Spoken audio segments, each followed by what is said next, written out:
Hey everyone, today we're going to be ranking every single chapter that has been released for Dead by Daylight, as we approach the start of year 6 of the game. I will be including the 3 paragraphs in this list also, but they aren't technically full chapters, so I don't want to call them that. We'll cover them quickly first though. Remember, as always, this is just my opinion. Of course, if you disagree, please drop your own lists and ideas down in the comments. Okay, so in our very last spot we have paragraph 2, which was Leatherface. This chapter brought no new survivor or map and a killer created through mostly reused assets from Hillbilly, with very little change visible even in his add-ons and kit. For a fairly iconic character in horror, this paragraph was a bit of a letdown and a result of behavior being overwhelmed by the high amount of licensed content that they were producing at the time. This led to Leatherface and the bad state in which he remained for multiple years. The positives of this paragraph came in the form of useful perks and the later reworked Bubba being quite viable. Alright, so in our second to last spot we have the Ash vs Evil Dead paragraph. I don't want to rank this one so low because I really enjoyed the show and I think Ash as a character is a great addition to DBD. There were cool developments in this character with Bruce Campbell actually voicing Ash and having one of the first appearances of character voice lines in game, making this content kinda unique. This one is simply so low because not much came with this chapter. It was just Ash, a few cosmetics, and 3 perks that nowadays are largely useless. It's a shame, but hey, it is what it is. Next up we have paragraph 1, Left Behind. The Left Behind paragraph introduced Bill to the game from Left 4 Dead. Also with this chapter came cosmetics for the other characters of Left 4 Dead as clothing options for characters who already existed in the game, such as Zoe's clothing on Meg. This was almost like a very early version of the legendary skins to come and was definitely a cool addition to make up for characters they couldn't entirely add. So despite this being a very small addition to Dead by Daylight and also its first paragraph, Bill has ended up making a pretty big effect on the game as a whole, even now becoming the first licensed character to get an entry into the tomes. Okay, so in our number 20 spot we have chapter 18, A Binding of Kin. From the lack of map, the broken killer on release, and generally an underwhelming vibe to this chapter as a whole, Binding of Kin will probably go down as one of the lowest periods of the game. In theory, the twins sounded like a very innovative, dynamic, and interesting killer to add to the game, but in reality they ended up being another boring camping killer. Sure, there's been some instances where people have shown they can be played in an interesting way, but it shouldn't feel like a chore to have fun in the first place. The redeeming element of this chapter was Elodie and her pretty interesting set of perks and lore, but with everything going wrong and going on, it just wasn't enough to save this chapter. And maybe my view of this is slightly marred by the surrounding things going on, like the movement briefly getting changed and such, but I think this chapter is one of the lowest quality chapters that they've ever created, to be honest. A lack of content and a ton of bugs on release. In number 19 we have chapter 12, Ghostface. Despite the fact that Ghostface was released alone and without a map or survivor, it is actually considered to be a chapter still and not a paragraph. Ghostface was a great addition to the roster with an iconic look and some great personality with a fairly cool backstory. The letdowns of the Ghostface came in the form of a derivative power with a somewhat broken release and generally the slightly underwhelming content as a byproduct of these things. However, Ghostface was a great addition as a whole and alone was enough to carry a chapter. Although of course it did still lack content, it was technically surrounded by Ash's paragraph, so together they effectively made a full chapter. But just considering Ghostface as the chapter alone, he can't be ranked too highly despite him being a well-rounded and fun killer, as that's all that was added with this chapter was just this killer. So unfortunately he's quite low down the list here. If he had a survivor or a map or something, he would definitely be higher for sure. In number 18 we have chapter 8, Curtain Call. Curtain Call was a chapter that did not seem promising from the get-go, but managed to deliver some interesting and healthy content to the game despite this. Curtain Call added the clown as a killer. The clown, often considered to be the weakest in the game, has remained as such for a long time, only recently receiving a relatively uninteresting rework. His power is simple and can be kinda boring to both play as and against, with his main unique selling point being that he was the clown killer archetype that behavior was exploring. Kate was quite a well-loved addition to the Survivor roster and came with some average perks. Her character was quite a success despite being repurposed from the aforementioned Leatherface paragraph. The highlight of this chapter honestly came with the addition of Father Campbell's Chapel, often considered to be one of the fairer and more balanced maps in the game. In number 17 we have chapter 10, Darkness Among Us.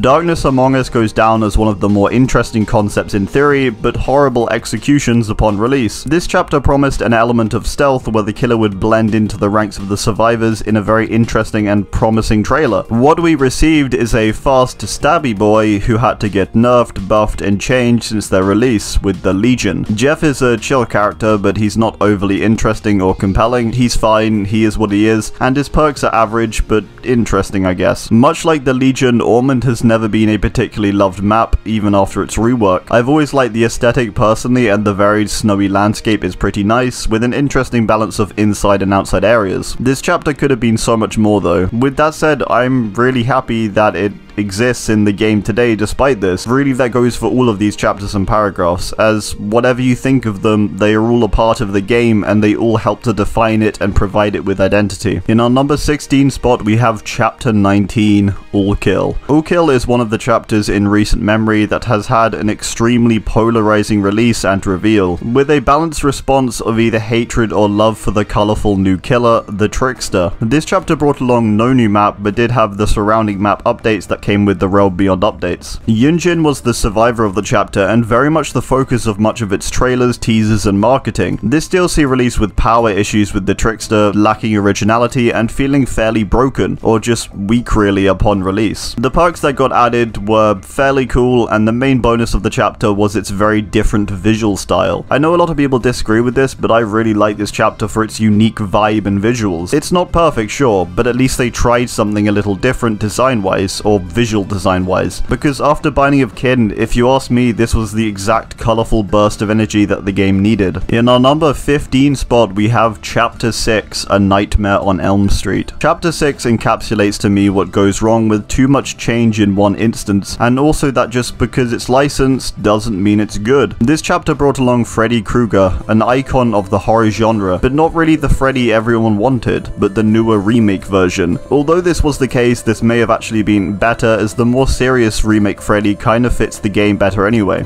The power that he initially came with was very strange and awkward, and I think just confused a lot of people. I remember very early on in the game when I had just started out and I played old Freddy, I felt utterly confused, where with every other killer I had been able to gain a good understanding of the power and its usage from just playing the game, which is really how it should be. So the rework for him is definitely a positive, even if it may need to be balanced a bit more here and there. Along with this, Quentin, the survivor of this chapter, was added also. Quentin was very far from faithful to the film he was inspired by, and made worse by the terrible perks that accompanied him. Springwood is a realm I personally enjoy, although I realize how many issues it has with its design a lot of the time. Personally, the map is probably the highlight for me. Even with the Freddy rework that we have now, this chapter still feels like an awkward recreation or knockoff of A Nightmare on Elm Street, because not every license is always going to translate over well, and I wouldn't call this chapter bad despite its many flaws, and it also brought us a very iconic character to the game, so really there's not too much to complain about. In number 14 we have Chapter 3 of Flesh and Mud. Flesh and Mud introduced hex totems to Dead by Daylight, as well as the second trap-based character with the Hag.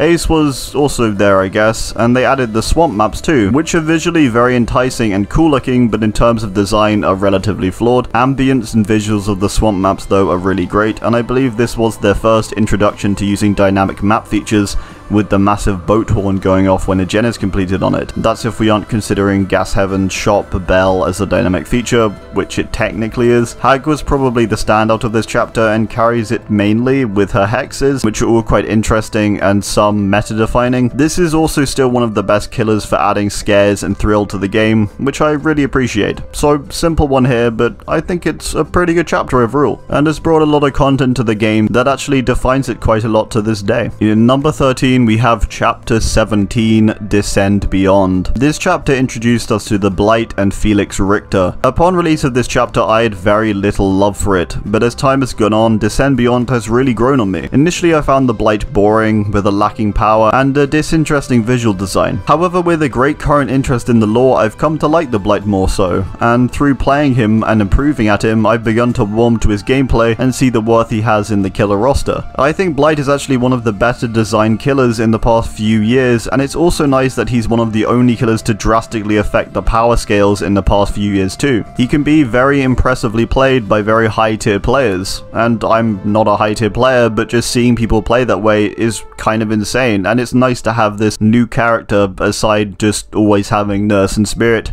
as the go-tos. Felix is also a really great original character with an interesting story and a lot of heart. Both came with perks, some meta-defining and others fairly useless. As chapters go, despite the lack of map and the drab visuals of this chapter, it's a pretty good one, honestly. In number 12 we have chapter 9, Shattered Bloodline. To me, Shattered Bloodline is a chapter that has so much visual character, but is fairly boring beneath the visuals and initial impressions. Spirit, despite having a cool power in theory, does not play too well and has always felt very unfair as a killer in general. Adam Francis is kind of a bland character, honestly. I look forward to tomes they may have in store for him, as I personally think they could have just done a little more with him. Then we have the Yamaoka estate as a new realm, which is one that is visually beautiful and unique, but isn't always the best in terms of gameplay, and can much of the time feel very punishing to play on as a killer. And this one I feel very personally biased against, as I know a lot of people like the content of this chapter, but this one just really isn't for me. With that said, visually it's one of the cooler chapters for sure, from the spirit's creepy design and inspirations and the atmosphere of the estate map. In number 11 we have chapter 1, The Last Breath chapter. This chapter added the strongest killer to the game, still to this day, which is quite the feat,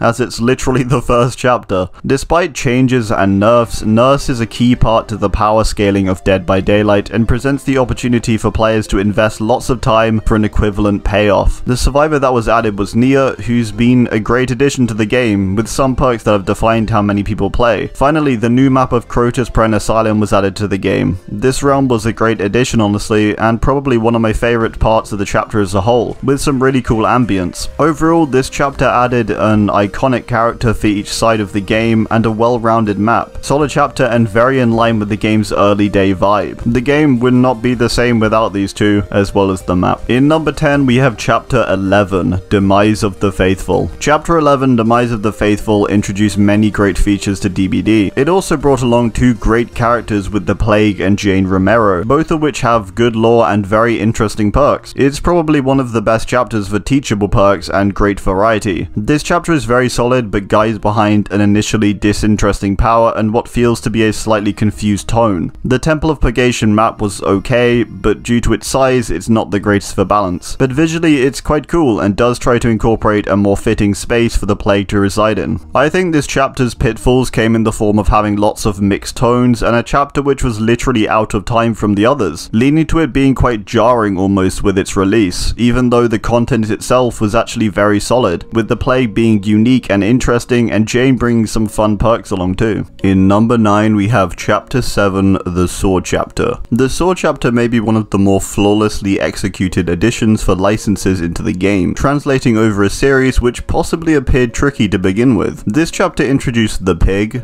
David Tapp, and the Gideon Meat Plant. I really love this chapter honestly, and I have very little experience with the Saw franchise. The Pig, although quite a weak killer, has a pretty fun power that ties in well with the films. The Pig is a combination of both a trap killer and a stealth killer, which is kind of an interesting combo. Tapp I believe to be one of the most underrated survivors in the game, especially when it comes to his teachables. The game is a map which I've never been much of a fan of, but since its rework it's at least visually more pleasant now. Overall, this is just a very solid chapter that took the world of Saw and transferred it over to DBD faithfully. In number 8 we have chapter 4, Spark of Madness. Spark of Madness overall added some overall pretty great content, with the Doctor, Feng Min, and Larry's Memorial Institute, all three of which have happily settled themselves into the core of DBD as a game. Larry's as the first indoor map was a little experimental and certainly a bit of a risk also. However, after the rework it turned out okay, and it probably stands as one of the most atmospheric maps in the game,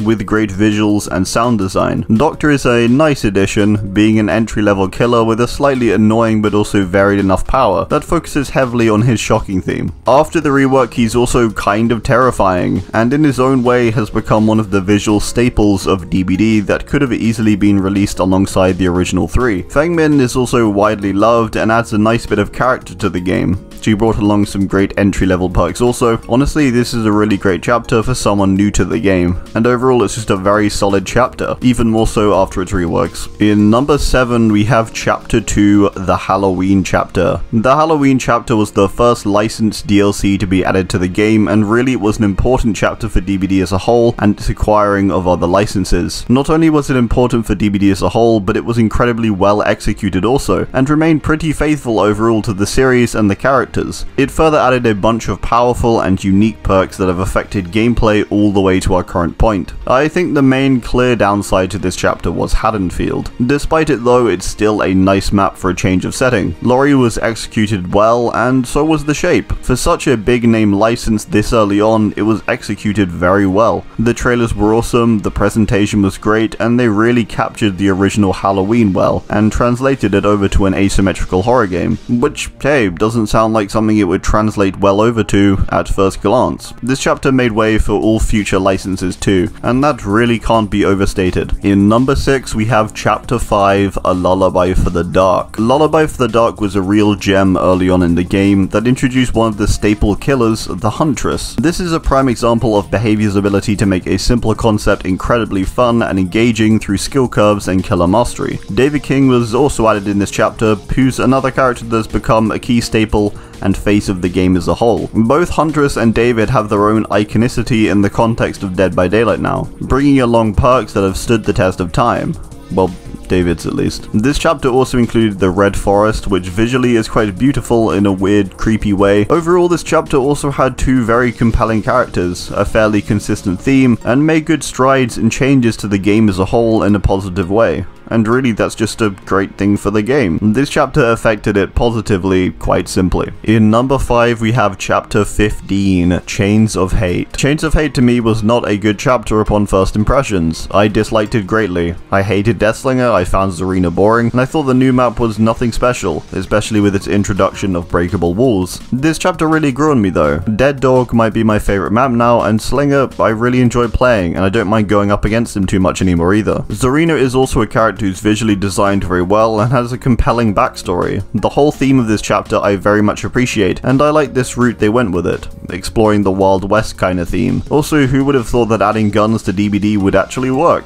In retrospect, this was a really solid and well-rounded chapter which innovated in its own small ways. In number 4 we have chapter 14, Cursed Legacy. Cursed Legacy to me was the best original chapter that Behavior has produced, with two new fresh characters, with interesting backstories and an intriguing launch, as well as connections to other characters, establishing more interconnectivity within the realm of the entity. This chapter brought along a very cool killer in the Oni, a Japanese demon that has a Myers-like weak start only to become insanely powerful during the mid-game. The stature, sounds, and visuals of Oni all make him terrifying, and honestly he might be the best designed original killer, or potentially character even. We then have his counterpart, Yui Kimura, a survivor with an awesome and compelling backstory, great visual design, and some innovative perks.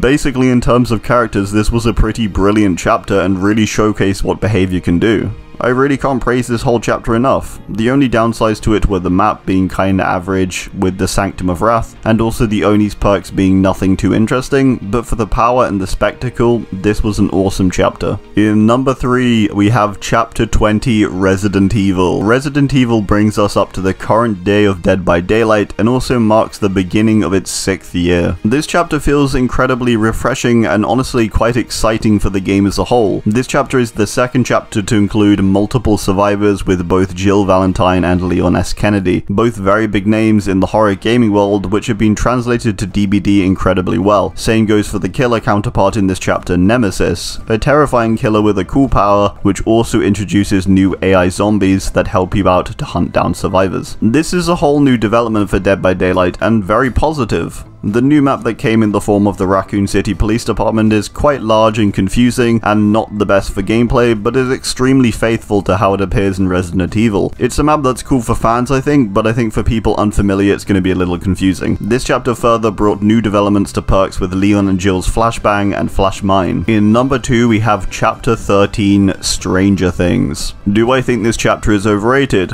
Yes. Do I think it was unbelievably good for the game and its health regardless? Of course. This chapter is a great example of a good licensed chapter. With both Steve and Nancy, we received game-changing perks that changed things up a bit for how interactions happened. The visual design for both of these characters was great also, and hey, we also got 2 survivors for the first time ever. This was also a brilliant chapter for the game as a whole, just in terms of its health and bringing new players in. That can't be discounted when looking at chapters. I bet a lot of you watching came to the game because of this chapter. Not all of you, but there's a decent amount, I bet. The Demogorgon was a great introduction to the game and has become incredibly beloved by the community. Its power is kind of average, but it's fine, not every kill has to be amazing, and the power is fun and has a good entry point for any player, which I kind of assume was the point with demo. Finally, we receive the Underground Complex map set in Hawkins' laboratory. This map, despite not being my cup of tea, is actually not too bad and has a cool atmosphere to it as a whole. Is it the fairest map? No. Does it still have its moments?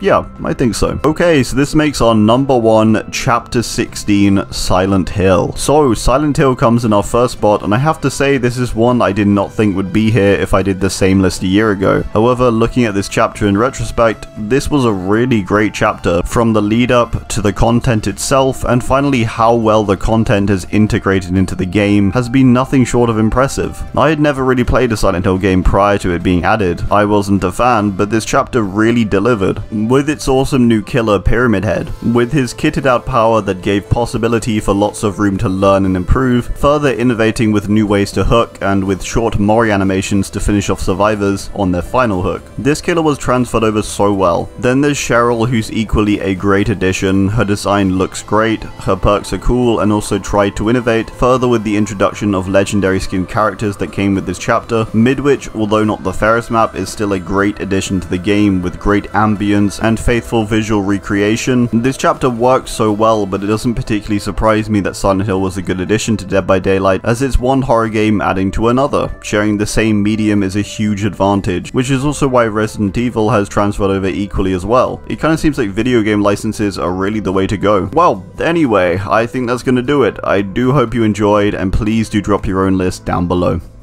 Thanks, and goodbye.